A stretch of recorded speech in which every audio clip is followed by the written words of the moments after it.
Assalamualaikum warahmatullahi wabarakatuh.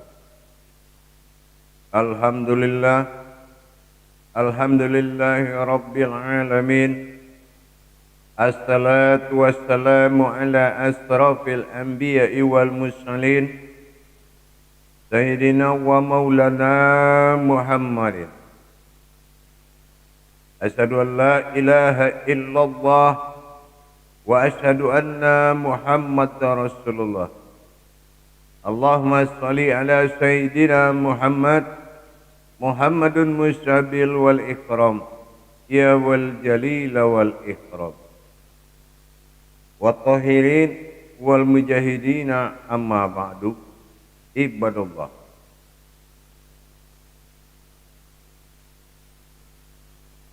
Dengan mengucapkan alhamdulillahi rabbil alamin, mengucapkan rasa syukur dan puji syukur kita kehadirat Allah Subhanahu wa taala atas kalimah dan himbauan serta izin dan juganya. Ridhonya jugalah yang bisa membuat kita dapat menjalankan segala amanahnya, beramal dan beribadah, lahir dan batin, dunia dan akhirat. Bersalam kita tidak akan pernah kita lupakan. Marilah sama-sama kita sampaikan, kita panjatkan kepada junjungan kita Nabi Allah, Nabiul Akhirul Zaman, Rasulullah Muhammad sallallahu alaihi wasallam. Atasnya kalimahnya dengan kita kalamkan, Allahumma sholli ala Sayyidina Muhammad wa ala alihi Sayyidina Muhammad.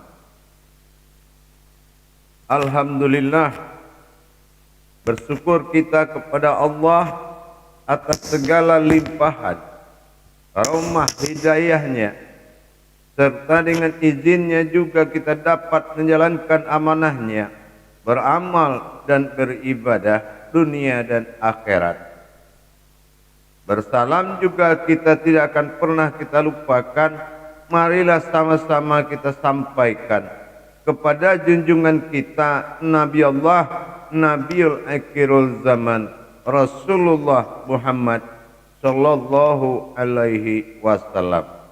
Atasnya kalimahnya dengan kita kalamkan, Allahumma sholli ala Sayyidina Muhammad wa ala alihi Sayyidina Muhammad.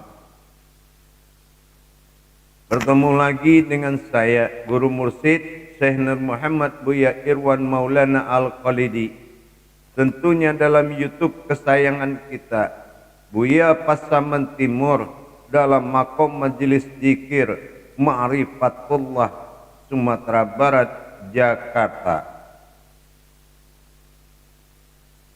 Insya Allah dalam waktu dan kesempatan yang diberikan oleh Allah, yang kita hargai dan kita muliakan ini, tentunya tidak lupa kita berbagi wawasan dan ilmu pengetahuan.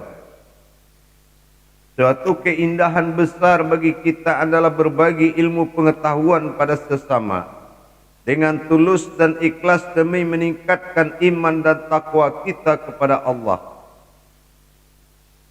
Dengan meningkatkan iman dan takwa, maka meningkatlah derajat daripada ibadah kita, sehingga pantas dan layaklah kita menghadap Allah dengan kemampuan sesuai dengan ilmu pengetahuannya, bukan menurut kemampuan kita. Berbicara jamaah, para hadirin dan para hamba Allah, muslimin dan muslimat, rahimakumullah dimanapun berada. Dalam waktu dan kesempatan yang dimuliakan Allah ini, saya akan berbagi wawasan tentang sebuah nilai ibadah, sebuah keputusan ibadah, yang mana semua inilah yang diharapkan oleh semua umat. Apa? yang diharapkan adalah seperti apa wujud pertemuan dalam solat itu antara makhluk dengan Khalik. Disinilah kita harus lebih belajar lagi. Makanya dari awal kita harus memenuhi rukun-rukun dan syarat-syarat yang hak bagi Allah. Apa yang syarat yang hak bagi Allah? Pertama adalah sifat dan zatnya, yaitu kodratnya lah yang bisa, yang tidak bernilai atau memiliki sifat keumatan atau alam.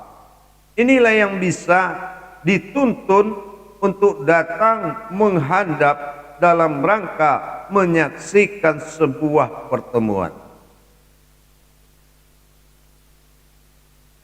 Jadi kalau kita berpikir dengan ilmu, berbeda kita berpikir dengan makom ibadah dan amaliyah. Kalau kita berpikir di jalan ilmu dalam pembahasan makom solat, maka kita nilai di sini adalah wujudnya, yaitu salatul malhalah fil mukassafatullah.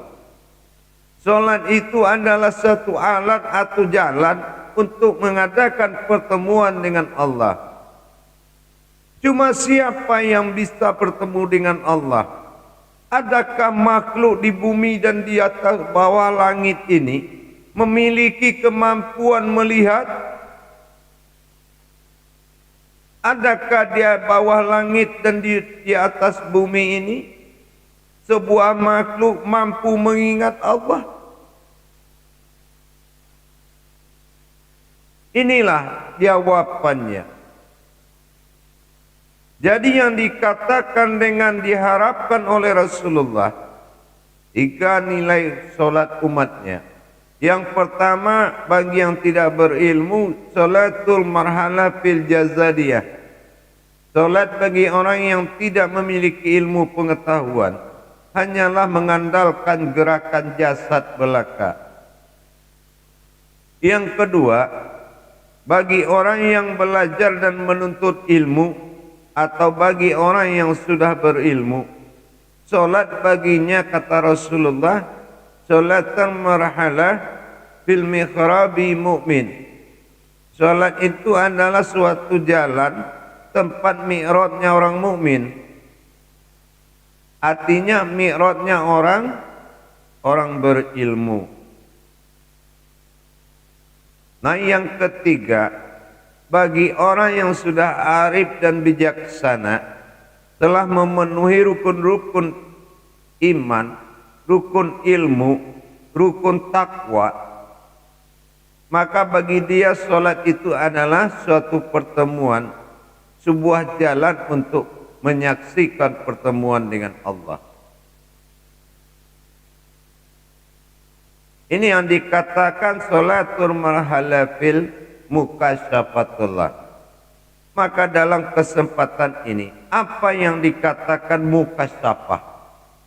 Mukasyafah itu seperti apa? Inilah yang harus kita gali wawasannya. Mukasyafah atau pertemuan. Pertemuan apa dulu nih? Mukasyafah itu wujudnya seperti apa? Nah, disinilah kita harus kembali mengingat daripada kajian-kajian hakikat diri dan solat. Bahwa dikatakan sesuatu itu mukasyafah, sesuai apa yang dijanjikan oleh Allah dalam surat Insyiqaq ayat 6, memang dipastikan kalau kita mau bekerja keras untuk bertemu dengan Allah, pasti akan bertemu. Kitanya siapa? Yaitu kodratnya sendiri. Mana kodrat Allah pada diri? Inilah yang pernah kita kaji.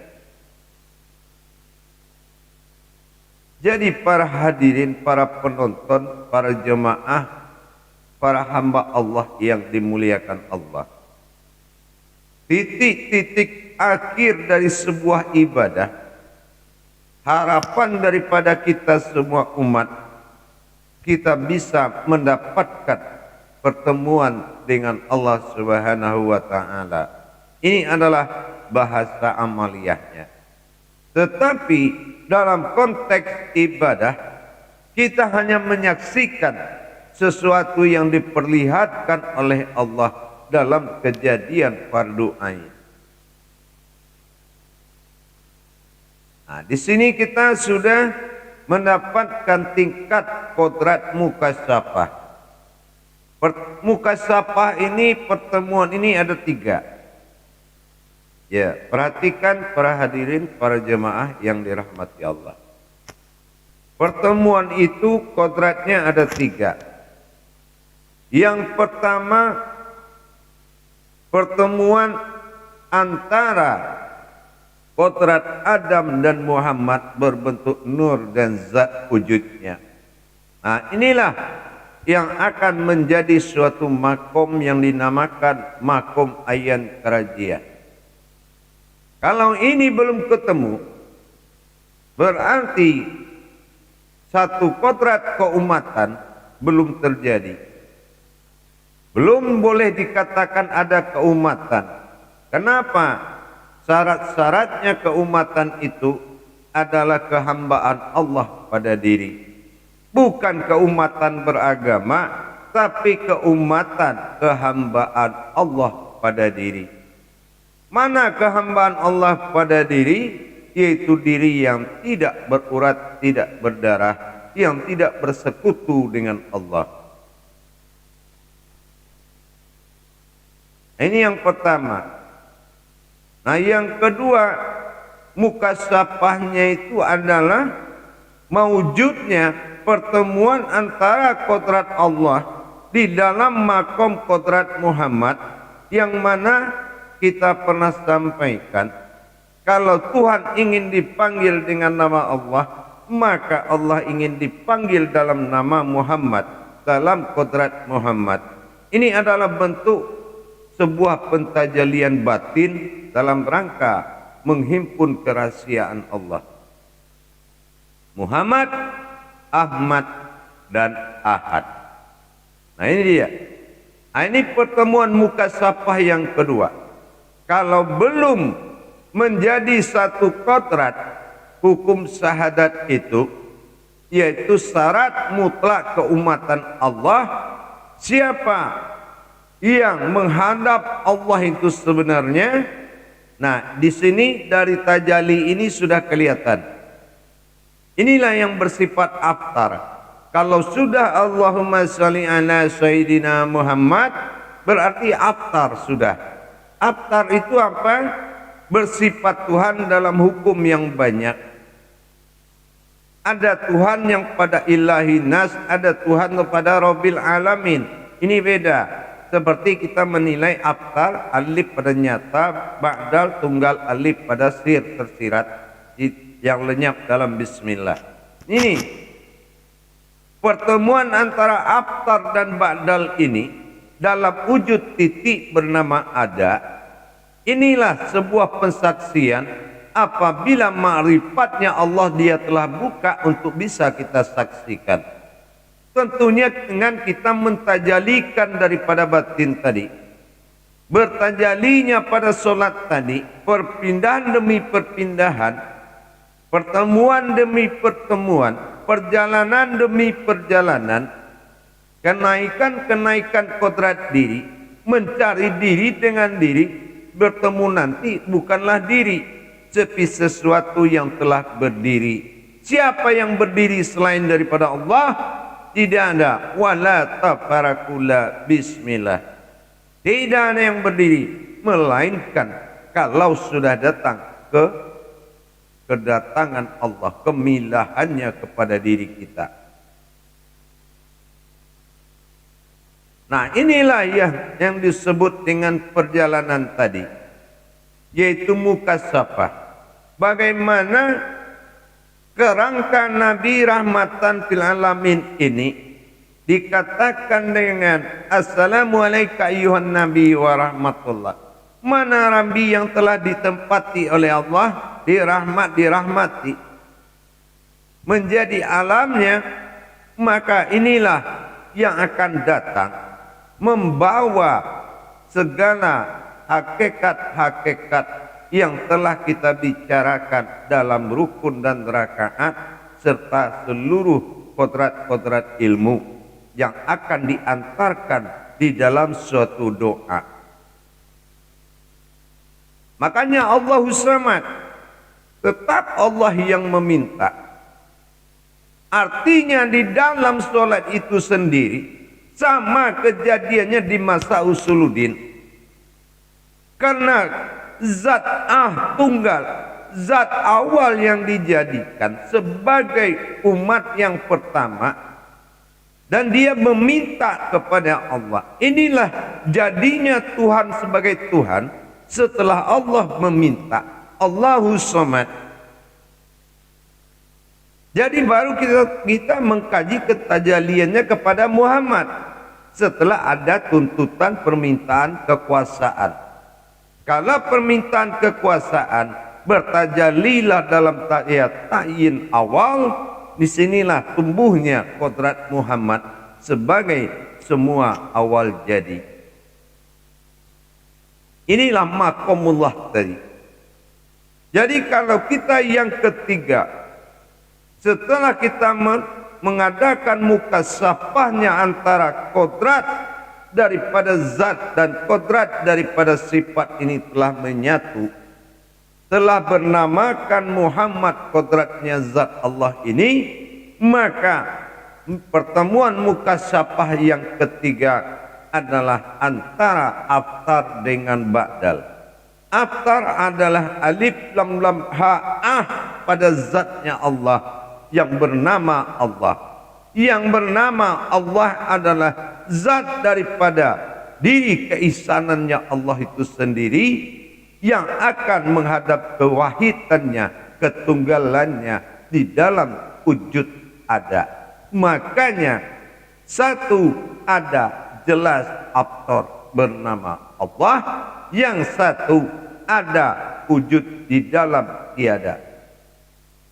Nah, barulah di sini kita melihat pertemuan dua titik di dalam huruf ya itu, yang artinya ada mukasyafah terjadi. Disinilah dia duduknya satu wujud yang datang tadi di dalam sukun yang ada dalam ketiadaan. Memunculkan diri atau tidak dia tergantung kelengkapan syarat hakikat dari sholat awal. Kelengkapan hakikat-hakikat sholat yang dipelajari dari awal menentukan kebenaran pertemuan antara wujud dengan sukun yang ada di dalam itu. Yang ada di dalam alam kabir itu, disinilah ketentuan. Mau tinggal kamu duduk sendiri atau dihadirinya. Yang jelas sebelum dia maujud, maka terjadilah antara wujud dan sukun. Ada di dalam alam ketiadaan. Alam ketiadaan itu adalah alam yang tiada tapi ada. Adanya di alam ketiadaan. Bisa dibayangkan.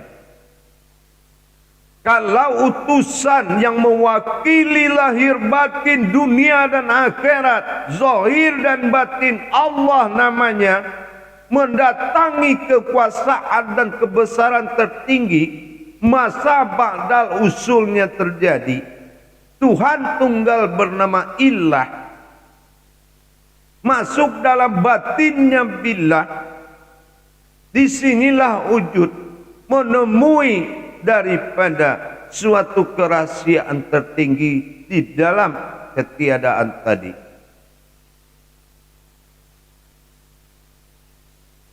Apa yang dikatakan kerahasiaan tertinggi?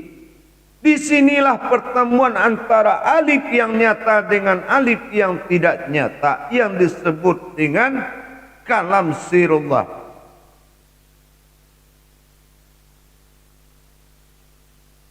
Inilah yang dinamakan alif nasunnah 3. Inilah saatnya dia mempertemukan antara zahir dirinya dan batin dirinya dalam rangka menyampaikan hakikat-hakikat dari buah fikli kauli dan qalbi dan qoriri solat itu.